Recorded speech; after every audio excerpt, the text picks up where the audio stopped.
Hey there folks, Caleb Downing with SDI, and today we're going to talk about race guns, and what exactly is that, and should we be carrying race guns as our concealed carry guns? Let's get into it.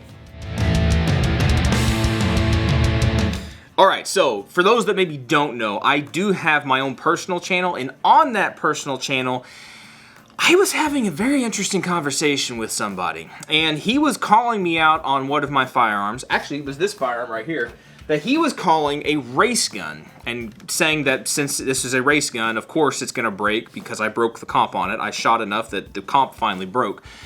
And he was giving me a pretty hard time about carrying a race gun and how his gun is, you know, the gun that everybody should, you know, be carrying, I guess. Not this kind of gun, but his gun.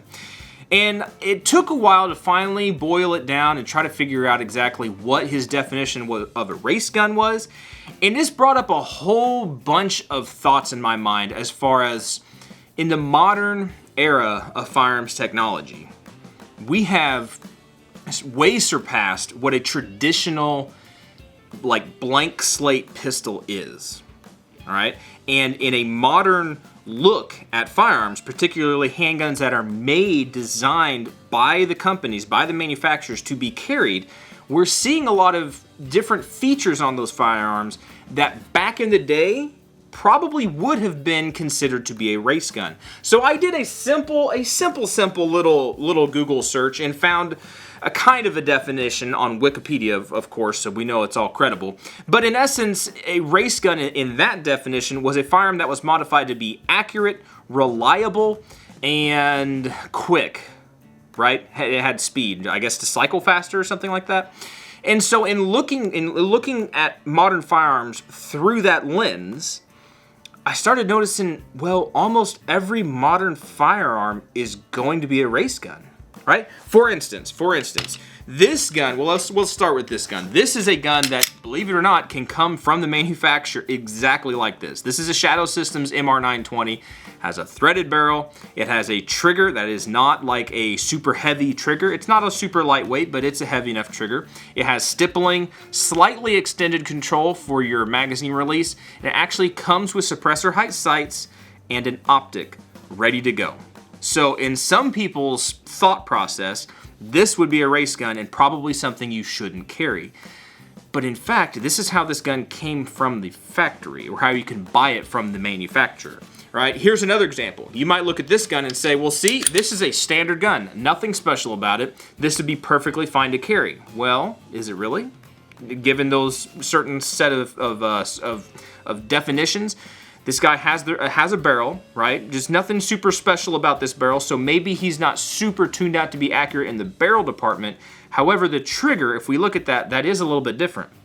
That's a kind of a flat-face trigger, and it's specialized, you know, in a way to have a little shoe on the bottom so you can get a better texture, better grip on the bottom of the trigger, where you get a better fulcrum, right? I think that's the right word, and you get a better trigger pull, making it feel a little bit lighter. Oh, so if it feels a little bit lighter, then in essence you could say that it could be designed to be more accurate. Oh, so it is designed to be more accurate.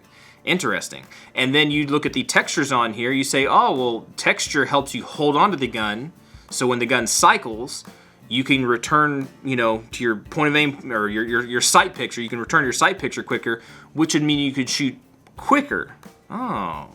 And then you could say, as far as reliability goes, this uses a lot of Glock parts, standard Glock parts, that have been known throughout quite a while now to be reliable. So it's accurate, it's reliable, and it's quick.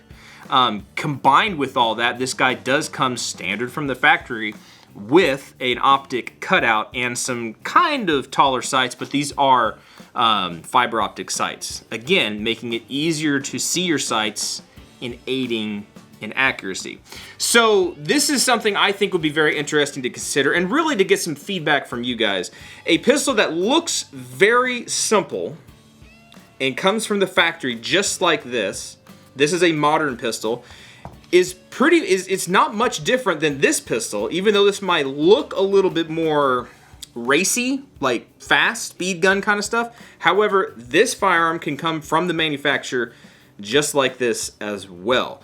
So I would love to hear your guys' thoughts. This is something interesting and something I think we really need to look at nowadays, not just to be a chip on your shoulder kind of thing.